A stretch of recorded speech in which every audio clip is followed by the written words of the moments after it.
S so ವೀಕ್ಷಕರೇ, welcome back to another video. ಸದ್ಯ Big Boss ಕಡೆಯಿಂದ ಒಂದು ಪ್ರೋಮೋ ಅಪ್ಡೇಟ್ ಮಾಡಿದ್ದಾರೆ. ಪ್ರೋಮೋ ಅಂತೂ ಬೆಂಕಿ ಚಿಂದಿ ಆಗಿದೆ. ಬನ್ನಿ ಫಸ್ಟ್ ಪ್ರೋಮೋದ ಜಲಕ್ ಹೇಗಿದೆ ಅಂತ ನೋಡೋಣ. ಇಳ್ಸು ಕಾಲು ತೀರಾ ಓವರ್ ಆಗಿ ಆಡಕ್ ಹೋಗ್ಬೇಡ.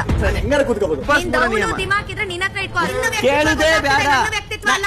ಎಸ್, ನೋಡಿದ್ರಲ್ಲ ಕ್ಯಾಪ್ಷನ್ ಏನಪ್ಪ ಕೊಟ್ಟಿದ್ದಾರೆ ಅಂತಂದ್ರೆ, ಉರಿಯೋ ಬೆಂಕಿಗೆ ತಪ್ಪ, ಸಾರಿ ಸಾರಿ ತುಪ್ಪ ಅಂತ ಅಂದ್ಬಿಟ್ಟು. ಈಗ ಹೇಗಿದ್ರು ಅಶ್ವಿನಿ ಗೌಡರು ಸಿಕ್ಕಾಪಟ್ಟೆ ಉರಿತಿದ್ದಾರೆ. ಇಲ್ಲಿ ಉರಿಯೋ ಬೆಂಕಿಗೆ ತುಪ್ಪ ಹಾಕೋ ಕೆಲಸ ಮಾಡ್ತಿರೋದಾರಪ್ಪ ಅಂತಂದ್ರೆ ಗಿಲ್ಲಿ ನಟ ಅವರು. ಸಿಕ್ಕಿರೋ ಚಾನ್ಸ್ ನ ಇಲ್ಲಿ ಯೂಸ್ ಮಾಡ್ಕೊಂತಿದ್ದಾರೆ. ಬೇರೆಯವ್ರಿಗೆ ಇದು ಓವರ್ ಅಂತ ಅನಿಸ್ಬೋದು, ಬಟ್ ಅಶ್ವಿನಿ ಗೌಡರು ಕೂಡ ಅದೇ ರೀತಿ ಒಂದು ಚಾನ್ಸ್ ಏನೋ ಸಿಕ್ಕಿದ್ರೆ ಯೂಸ್ ಮಾಡ್ಕೊಂತಾರಲ್ವಾ, ಸೇಮ್ ಅದೇ ರೀತಿ ಇಲ್ಲಿ ಗಿಲ್ಲಿ ಅವರು ಮಾಡ್ತಾ ಇದ್ದಾರೆ ಅಷ್ಟೇ. ಇಲ್ಲಿ ಪ್ರೋಮೋದಲ್ಲಿ ಒಂದು ಅಬ್ಸರ್ವ್ ಮಾಡಿದ್ರೆ, ಇಲ್ಲಿ ಅಶ್ವಿನಿ ಅವರು ಜಾನ್ವಿ ಅವರು ಇಬ್ರು ಕೂಡ ನಾಮಿನೇಟ್ ಆಗಿದ್ದಾರೆ. ಏನೊಂದು ಮೂಲ ನಿಯಮನ ಮುರಿದಿದಾರೋ ಇಲ್ಲ ಅಂತಂದ್ರೆ ಏನೋ ಚಟುವಟಿಕೆ ಕೊಟ್ಟಿದಾರೋ ಗೊತ್ತಿಲ್ಲ.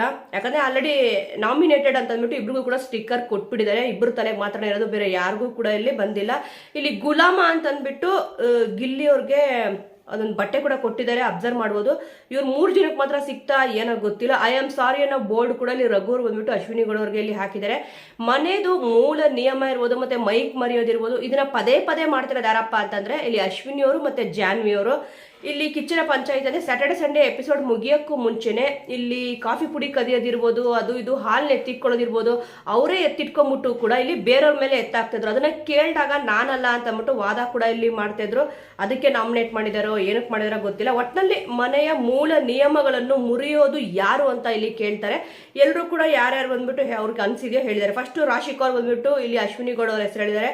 ನೆಕ್ಸ್ಟ್ ಬಂದಿರೋದೇ ಇಲ್ಲಿ ಗಿಲ್ಲಿ ಅವರು. ಪ್ರೋಮೋದಲ್ಲಿರೋ ಪ್ರಕಾರ ಗಿಲ್ಲಿ ಅವರಂತೂ ಇಲ್ಲಿ ಅವಾಗ ಹೇಳ್ತಾನೆ ಇರ್ತಾರೆ, ಮೈಕ್ ನ ಮರಿತಾನೆ ಇರ್ತೀರಾ, ಮೈಕ್ ನ ಮರಿಬೇಡಿ ಅಂತ ಅಂದ್ಬಿಟ್ಟು. ಮತ್ತೆ ಇವಾಗ ಇತ್ತೀಚೆಗಷ್ಟೇ ಮೊನ್ನೆ ಗುರುವಾರನೋ ಶುಕ್ರವಾರನೋ ಕಾಫಿ ಪೌಡರ್ ಕೂಡ ಎತ್ತಿಕೊಂಡಿದ್ರು, ಶುಕ್ರವಾರ ಎಪಿಸೋಡ್ ಅಲ್ಲಿ ಕಾಣುತ್ತೆ. ಮತ್ತೆ ಇಲ್ಲಿ ಜಾನ್ವಿ ಅವ್ರು ಕೂಡ ಅಷ್ಟೇ ಹಾಲ್ನ ಬೇಕಂತ ಎತ್ಕೊಂಡು ಇಲ್ಲ ಗಿಲ್ಲಿ ಎತ್ಕೊಂಡಿರ್ಬೇಕು ಅಂತ ಇಲ್ಲಿ ಸುಳ್ಳು ಹೇಳ್ತಾರೆ. ಅದನ್ನು ಕೂಡ ಮನೆಯ ಒಂದು ಮೂಲ ನಿಯಮನ ಮುರ್ದಂಗೆ ಆಯ್ತು. ಅದಕ್ಕೆ ಇಲ್ಲಿ ಕರೆಕ್ಟ್ ಆಗಿ ಹೆಸರು ಹೇಳಿದ್ದಾರೆ. ಇಲ್ಲಿ ರೀಸನ್ ಕೊಡ್ಬೇಕಲ್ಲ, ರೀಸನ್ ಕೊಡ್ಬೇಕಾದ್ರೆ ಗಿಲ್ಲಿ ಅವ್ರು ಕೊಟ್ಟಿರೋ ರೀಸನ್ ಇಲ್ಲಿ ಹೇಳಿದ್ದಾರೆ. ಇವರಿಗೆ ನಾಮಿನೇಷನ್ ಮೇಲೂ ಕೂಡ ಸೀರಿಯಸ್ ಇಲ್ಲ, ರೂಲ್ಸ್ ಮೇಲೂ ಕೂಡ ಸೀರಿಯಸ್ ಇಲ್ಲ, ಕಠಿಣವಾದ ಶಿಕ್ಷೆ ಕೊಡ್ಲೇಬೇಕು ಅಂತ ಅಂದ್ಬಿಟ್ಟು ಇಲ್ಲಿ ಹೇಳ್ತಾರೆ. ಇನ್ನು ಕಠಿಣವಾದ ಶಿಕ್ಷೆನ ಇಲ್ಲಿ ಕೊಟ್ಟಿದ್ದಾರೆ. ಐ ಎಂ ಬೋರ್ಡ್ ಅನ್ನ ಸಾರಿ ಇದೆ, ನಾಮಿನೇಟ್ ಅನ್ನೋ ಒಂದು ಸ್ಟಿಕ್ಕರ್ ಕೂಡ ತಲೆ ಮೇಲೆ ಹಾಕಿದ್ದಾರೆ. ಜಾನ್ವಿಯರ್ಗೆ ಇನ್ನೂ ಏನೇನ್ ಮಾಡಿದಾರೋ ಗೊತ್ತಿಲ್ಲ. ಸದ್ಯ ಬಿಗ್ ಬಾಸ್ ಏನ್ ಹೇಳಿದ್ದಾರೆ ಅಂತಂದ್ರೆ, ಪ್ರತಿ ಸದಸ್ಯರ ಬಳಿ ಮೂಲ ನಿಯಮಗಳನ್ನು ಮುರಿಯುವುದಿಲ್ಲ ಅಂತ ಹೇಳಬೇಕು ಅಂತ ಅಂದ್ಬಿಟ್ಟು, ಅದು ಬಸ್ಕಿ ಹೊಡೆದ್ಬಿಟ್ಟು ಹೇಳ್ಬೇಕು. ಇಲ್ಲಿ ರಿಷಾ ಅವ್ರ ಹತ್ರ ಹೋಗಿದ್ದಾರೆ, ಬಸ್ಕಿ ಹೊಡೆದಿದ್ದಾರೆ. ಅಭಿಷೇಕ್ ಅವ್ರ ಹತ್ರನೂ ಹೋಗಿದ್ದಾರೆ, ಬಸ್ಕಿ ಹೊಡೆದಿದ್ದಾರೆ.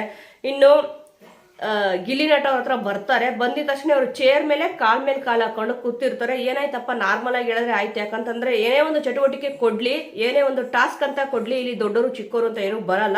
ಅವ್ರೇನೋ ಕಾಮಿಡಿಗೆ ಮಾಡ್ತಾ ಇದಾರೆ, ಸ್ವಲ್ಪ ಆಟ ಆಡ್ಸೋಣ ಅಂತ ಹೇಳ್ಬಿಟ್ಟು ಸ್ವಲ್ಪ ಸೀರಿಯಸ್ ಆಗಿ ಇಲ್ಲಿ ಅಶ್ವಿನಿ ಗೌಡ ಅವ್ರು ಹೋಗಿದ್ದಾರೆ. ಕಾಮಿಡಿ ರೀತಿಲೇ ತಗೊಂಡಿದ್ರೆ ಏನೂ ಆಗ್ತಿರ್ಲಿಲ್ಲ.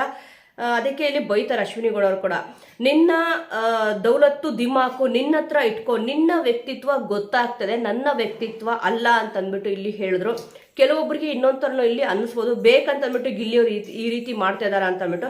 ಅವ್ರಿಗೆ ಒಂದು ಚಾನ್ಸ್ ಸಿಕ್ಕಿದೆ, ಅವ್ರು ಯೂಸ್ ಮಾಡ್ಕೊತಾ ಇದಾರೆ ಅಷ್ಟೇ. ಆದ್ರೆ ಇಲ್ಲಿ ಎಲ್ಲಾನು ಕೂಡ ಕಾಮಿಡಿ ಅಲ್ಲ, ಸ್ವಲ್ಪ ಸೀರಿಯಸ್ ಆಗಿ ತಗೋಬೇಕಿತ್ತೇನೋ ಅಂತ ಕೂಡ ಕೆಲವೊಬ್ರಿಗೆ ಅನ್ಸುತ್ತೆ. ಸಿಕ್ಕಿರೋ ಚಾನ್ಸ್ ನಾವು ಯೂಸ್ ಮಾಡ್ಕೊಂತಿರ್ಬೋದು ಅಂತ ನನಗೆ ಅನಿಸ್ತದೆ. ಒಟ್ನಲ್ಲಿ ಇಲ್ಲಿ ಅವ್ರಿಗೂ ಕೂಡ ಇಲ್ಲಿ ಗುಲಾಮ ಅಂತ ಅಂದ್ಬಿಟ್ಟು ಕೊಟ್ಟಿದ್ದಾರೆ. ಅವ್ರಿಲ್ಲಿ ಏನ್ ಗುಲಾಮ ಕೆಲಸ ಮಾಡ್ತಾ ಇದಾರೋ ನನಗಂತೂ ಗೊತ್ತಿಲ್ಲ. ಅವರು ಕೊಟ್ಟಿರೋಕ್ಕೆ ಮೋಸ್ಟ್ಲಿ ಅಶ್ವಿನಿ ಅವ್ರು ಕೊಟ್ಟವರೋ, ಯಾರು ಕೊಟ್ಟವರೋ, ಇಲ್ಲಂದ್ರೆ ಕ್ಯಾಪ್ಟನ್ ಆಗಿರೋ ರಘು ಅವ್ರು ಕೊಟ್ಟವರೋ ಗೊತ್ತಿಲ್ಲ. ಸದ್ಯ ಇವಾಗ ಇವರಿಬ್ಬರಿಗೂ ಅಂತೂ ನಾಮಿನೇಟ್ ಅಂತೂ ಇಲ್ಲಿ ಸಿಕ್ಕಿದೆ, ಅಶ್ವಿನಿ ಗೌಡ ಅವ್ರಿಗೆ, ಜಾನ್ವಿ ಅವ್ರಿಗೆ, ಪ್ರೋಮೋದಲ್ಲಿ ಇರೋ ಪ್ರಕಾರ. ಆದ್ರೆ ಇಲ್ಲಿ ಇವ್ರು ಮಾತಾಡ್ತಾರಲ್ಲ, ಇಲ್ಲಿ ಗಿಲ್ಲಿ ನಟ ಅವರು ಕಾಲ್ ಮೇಲೆ ಕಾಲ್ ಹಾಕೊಂಡು ಏನೋ ಕೂತಿದ್ದಾರೆ. ಇಲ್ಲಿ ಸಡನ್ ಆಗಿ ಹೋಗಿ ಬಸ್ಕಿ ಹೊಡೆದ್ರ ಇಲ್ಲ ತೋರಿಸಿಲ್ಲ, ಬಟ್ ನಿನ್ನ ಒಂದು ದಿಮಾಕು ದೌಲತ್ತು ನಿನ್ನ ಹತ್ರ ಇಟ್ಕೋ ಅಂತ ಅಂದ್ಬಿಟ್ಟು ಇಲ್ಲಿ ಹೇಳಿದ್ದಾರೆ. ಇಲ್ಲಿ ವ್ಯಕ್ತಿತ್ವ ಗೊತ್ತಾಗೋದೇನಿದೆ, ಇಲ್ಲಿ ವ್ಯಕ್ತಿತ್ವದ ಪ್ರಶ್ನೆನೇ ಬರಲ್ಲ. ಆ ರೀತಿ ಹೋಗೋದಾದ್ರೆ ಇಲ್ಲಿ ಇವರು ಮನೆಯ ಮೂಲ ನಿಯಮಗಳು ಕೂಡ ಇಲ್ಲಿ ಮುರಿದಿದ್ದಾರೆ. ಮತ್ತಿಲ್ಲಿ ಅವರೇ ಕಳ್ತನ ಮಾಡಿದ್ರು ಕೂಡ ಕಾಫಿ ಪುಡಿನ ಮತ್ತೆ ಹಾಲ್ನ ಇಲ್ಲ ಗಿಲ್ಲಿ ಅಂತ ಅಂದ್ಬಿಟ್ಟು ಬೇರೆಯವ್ರ ಮೇಲೆ ಎತ್ತಾಕ್ತಾರೆ. ಸದ್ಯ ಈಗ ಈ ಒಂದು ಟೀಮ್ ಇಂದ ಹೊರಗಡೆ ಬಂದಿರೋದು ನೀವು ಅಬ್ಸರ್ವ್ ಮಾಡ್ಬೋದು. ಇಲ್ಲಿ ಅಶ್ವಿನಿ ಗೌಡ ಮತ್ತೆ ಜಾನ್ವಿ ಅವ್ರ ಟೀಮ್ಗೆ ಯಾರ್ಯಾರು ಸೇರ್ಪಡೆ ಆಗ್ತಾರೋ, ಯಾರ್ಯಾರು ಸೇರಿದಾರೋ ಅವರು ಬಿಗ್ ಬಾಸ್ ಮನೆಯಿಂದ ಹೊರಗಡೆ ಬರ್ತಾ ಇದ್ದಾರೆ. ಕಳೆದ ವಾರ ತಗೊಂಡ್ರೆ 2 ವಾರದಿಂದ ಇಲ್ಲಿ ಫಸ್ಟ್ ಚಂದ್ರಪ್ರಭಾ ಅವರು ನಾರ್ಮಲ್ ಆಗಿ ಆಟ ಆಡ್ತಿದ್ರು, ಬಟ್ ಆದ್ರೆ ಇಲ್ಲಿ 2 ವಾರದಿಂದ ಅವ್ರ ಟೀಮಿಗೆ ಸೇರ್ಕೊಂಡಿದ ತಕ್ಷಣ ಹೊರಗಡೆ ಬಂದ್ರು. ಈಗ ನಿನ್ನೆ ಇವಾಗ ಸುದ್ದಿಯವ್ರು ಹೊರಗಡೆ ಬಂದಿದ್ದಾರೆ. ಇನ್ನು ಈ ಟೀಮಿಂದ ಯಾರು ಹೊರಗಡೆ ಬರ್ತಾರೆ ಅಂತ ಕಾದು ನೋಡ್ಬೇಕಿದೆ. ಇವಾಗ ಇಬ್ರು ನಾಮಿನೇಟ್ ಅಂತ ಕೂಡ ಇಲ್ಲಿ ಗೊತ್ತಾಗಿದೆ, ಯಾವೊಂದು ಕಾರಣಕ್ಕೆ ಅಂತ ಕೂಡ ಕಾದು ನೋಡ್ಬೇಕಿದೆ. ವೀಕ್ಷಕರೇ, ಸದ್ಯ ಪ್ರೋಮೋ ಅಂತೂ ತುಂಬಾನೇ ಚೆನ್ನಾಗಿದೆ. ಇಲ್ಲಿ ಯಾರ್ದು ಸರಿ ಯಾರ್ದು ತಪ್ಪು ಅನ್ನೋಕ್ಕಿಂತ ಮನೆಯ ಮೂಲ ನಿಯಮಗಳನ್ನ ಯಾರು ಮುರಿತಿದ್ದಾರೆ ಅಂತ ಹೇಳ್ಬಿಟ್ಟು ಬಿಗ್ ಬಾಸ್ ಕೇಳಿದ್ದಾರೆ. ಇಲ್ಲಿ ರಾಶಿಕಾ ಅವರು, ಗಿಲ್ಲಿ ಅವರು, ಅಶ್ವಿನಿ ಗೌಡ ಅವರ ಹೆಸರನ್ನ ಇಲ್ಲಿ ಹೇಳಿದ್ದಾರೆ. ಯಾರ್ಯಾರ ಹೆಸರನ್ನ ಹೇಳಿದ್ದಾರೆ ಅಂತ ಅಂದ್ಬಿಟ್ಟು ನೋಡ್ಬೇಕಾಗುತ್ತೆ. ಪ್ರೋಮೋ ಅಂತೂ ತುಂಬಾನೇ ಚೆನ್ನಾಗಿದೆ. ಇಲ್ಲಿ ಗಿಲ್ಲಿ ಅವರು ಆಟ ಆಡ್ಸಕ್ಕೆ ಹೋಗಿದ್ದಾರೆ. ಸೀರಿಯಸ್ ಆಗಿ ತಗೊಳ್ಳೋ ಒಂದು ಅವಶ್ಯಕತೆ ಇಲ್ಲ. ಯಾವುದೇ ಒಂದು ಚಟುವಟಿಕೆ ಕೊಡ್ಲಿ, ದೊಡ್ಡವರು ಚಿಕ್ಕವರು ಅಂದೆ ನೀಟಾಗಿ ನಾರ್ಮಲ್ ಆಗಿ ಮಾಡ್ಕೊಂಡು ಹೋದ್ರೆ ಚೆನ್ನಾಗಿರುತ್ತೆ. ಇಲ್ಲಿ ದಿಮಾಕು ದೌಲತ್ತು ಅಂತ ಕೂಡ ಇಲ್ಲಿ ಮಾತಾಡಿದ್ದಾರೆ ಅಶ್ವಿನಿ ಗೌಡ ಕೂಡ. ಅವ್ರದ್ದು ಕೂಡ ತಪ್ಪೇ ಆಗುತ್ತಲ್ವ, ಅವ್ರು ಕೂತಿದ್ ತಪ್ಪು ಅಂತಂದ್ರೆ ಮಾತಾಡಿದ್ದು ಕೂಡ ಇಲ್ಲಿ ತಪ್ಪಾಗುತ್ತೆ. ಎಲ್ಲರ ಹತ್ರನ ಹೋಗಿ ಬಸ್ಕಿ ಹೊಡೆದು ಸಾರಿ ಕೇಳಿ ಅಂತ ಕೂಡ ಇಲ್ಲಿ ಹೇಳಿದ್ದಾರೆ. ಅಶ್ವಿನಿ ಗೌಡ ಸದ್ಯ ಇಲ್ಲಿ ಗಿಲ್ಲಿ ನಟ ಅವ್ರನ್ನ ಕೇಳಿದಾರಾ ಇಲ್ವಾ ಅನ್ನೋದೇ ಇಲ್ಲಿ ಒಂದು ಕ್ಯೂರಿಯಾಸಿಟಿ ಹುಟ್ಟಿಸಿದ್ದಾರೆ.